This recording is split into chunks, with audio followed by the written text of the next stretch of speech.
with Rachel. Obviously, you know why. Put all the R's together. Here we have it. Yes. So today we are getting into topics such as how do buyers and sellers deal with a shifting post-COVID market? Because yes, my fine folks, that has happened. We have gotten smackarooed and we are in a shifting market post-COVID. Yeah, I'm saying post-COVID too. It may still be around and we may still be dealing with the repercussions of it, but the market has changed. So let's get on into it. First off, my sellers, babies, I've got some things for you, my little besties. 3 different tips I'm going to give you right off the start. Number 1, numero uno, which is going to be post-COVID, pre-COVID, during COVID, any type of real estate market climate and any type of purchasing customer service-based industry, hire a professional. Number 1 is hire a professional that works with professionals, that isn't a jack of all trades, master of none. Hire one that knows how to access all of those masters of their specific trades, whether it's going to be staging, photography, the marketing aspect of it, and different elements as you elevate the marketing needs. Because right now it is not a, hey, let me take some pictures, put it in the computer and walk away type of market. We are back to getting it done. Some of us never left that, but we are back to getting all hands on deck to make sure that the marketing is knocking it out of this park. You want to get the most visibility. In order to do that, hire a professional to make sure that you're getting the most for your money, the biggest bang for your buck. And with that said, we're going to get right on into number 2. Yes, you have to fix it. And yes, you have to clean it now more so than ever. Real quick, things that we are looking at. I've done a video on this before about things that we are seeing and judging sellers when we're going into your house. Think about it. We realtors are seeing hundreds and thousands of houses in a year. At least some of us are. And these are some of the things that we start to notice because, hey, we start to see all the open concept floor plans. And so then what are our eyes really going to set on? Those finer details. That's going to be your windows, your baseboards, your closets, your cupboards, your pantries. We're looking in there. The buyers are walking through. They are enamored with the oohs and the ahs, and they're taking everything in. Well, guess what? I've already seen it a million times. So I'm going to be looking at the finer details and I'm going to point them out. I'm sorry. You may not want me showing your house, but I'm going to show you. I'm going to show my buyers. Hey, look at what's happening with the baseboards. Look at what's happening with the top of the windowsills. Are your windows cleaned? Are those finer details? The light switches, that's another big one. Any type of ledges where dust can collect. Now's the time to start making sure that it's good, ready to go, and it's clean. And if you can't get it, you don't have the time for it. Again, reverting back to number 1, hire a professional cleaner that can come in and take care of some of those things, especially if it's a vacant property. If your eyes aren't setting on the staging or the furniture, or the placement of things, we're going to be looking at what else is there to look at. That's going to be the windows, the floors, the details, the trim work, things of that nature. So the other big thing that I get a little nervous to talk about, but it's big. Sellers, please pay attention to this one. We all love Fido, but your animals, your dogs and your cats, the fur and the smells. The second I walk in, we're not used to that environment. Our bodies are going to pick up on it and come in tune. We're going to be able to smell any types of dog, dander, cat smells, litter boxes, and things like that. We all love the animals, but it will hurt your asset if we walk in and immediately my buyers are thinking how much money they have to spend to have the house professionally cleaned, including the ductwork because it smells.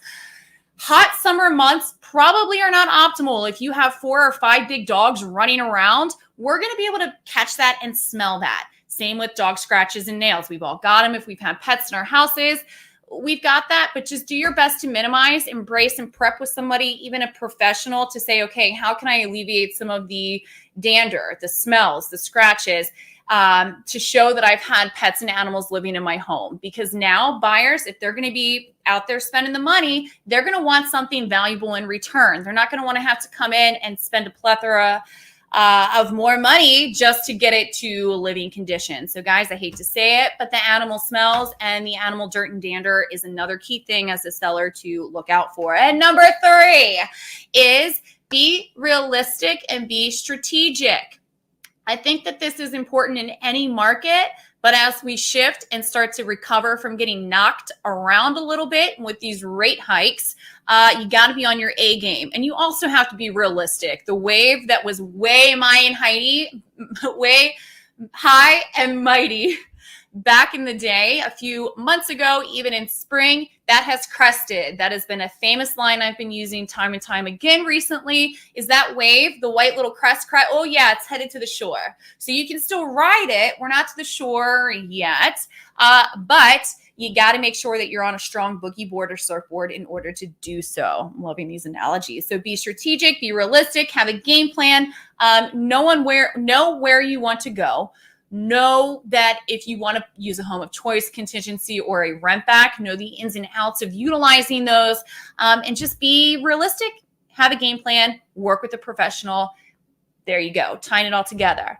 Now let's get on into it with my buyers. All right, buyer tips. Number 1, hire a professional. That is going to be a tried and true element, again, in any industry, especially real estate. And now, as we come out of the COVID market,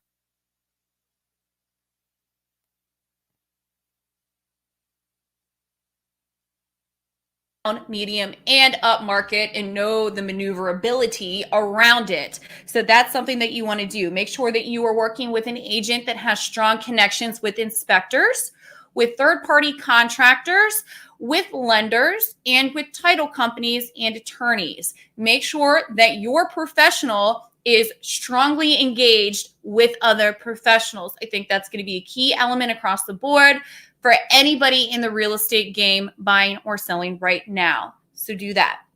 The second thing is going to be ready to maneuver.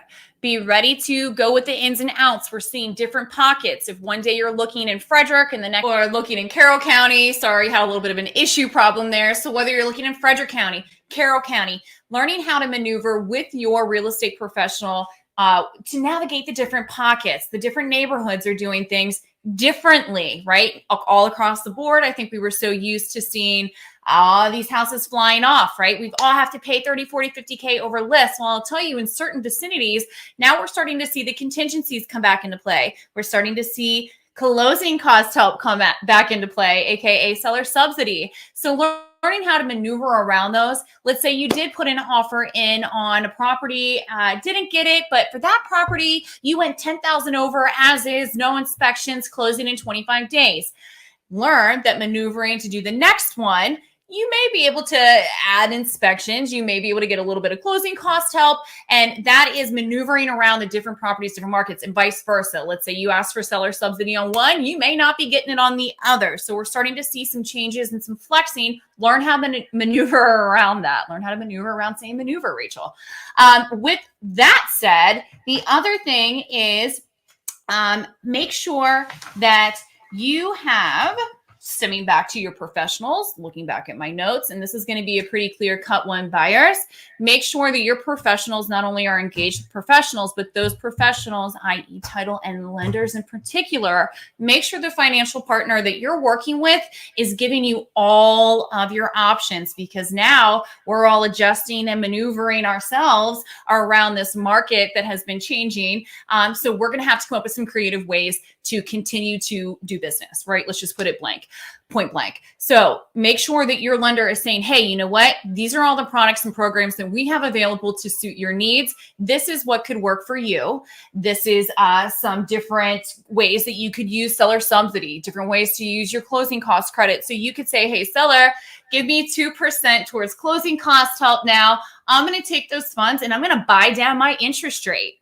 Or, hey, lender, I think right now I'm cool. I'm going to go ahead and get into an ARM product, a 7-year ARM product that, yes, it will balloon in 7 years, but I know that I can marry the house and date the rate, show coming on that, and I can refinance in the next few years if things teeter off. If my income situations become different, then we can, again, maneuver around that. But buyers, make sure that you are connected with lenders that are giving you all the available options, because there are credits, there are discount points out there that can be bought and given.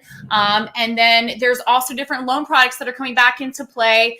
from the state. There's grant money. There's state products that are coming back into play. Some of these lenders and brokers have their own products that they're now offering, which is phenomenal. I've been seeing a lot of that come out of the woodwork.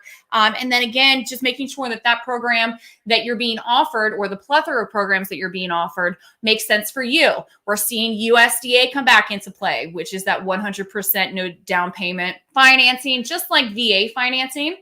I actually just did one on a listing of mine. We accepted VA financing. It's not all about the funds.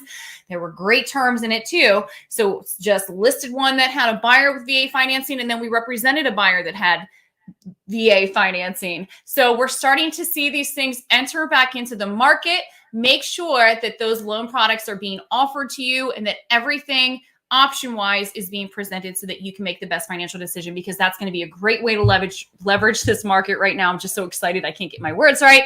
That's going to be a great way to leverage this market right now, is utilizing the right resource and option for you. So with that said, guys, recapping that, make sure you're working with a professional, somebody that knows the ins and outs of this market and has experience in doing high and low marketing. Make sure you're connecting with somebody that's experienced in that aspect. And then call the professional when you're ready, right? So you guys know how to reach me, and stay tuned because we're going to be having some more guests on to give us a lot of good details, especially in the mortgage industry and what we can expect. We'll do some more tips and tricks, and just give you some more market updates as we crawl along for the rest of 2022. We will see you guys on the next one. Bye. Okay, what do you think before I cut it? Is that like, you think Yeah, it was good. Okay. I heard your audio the entire time.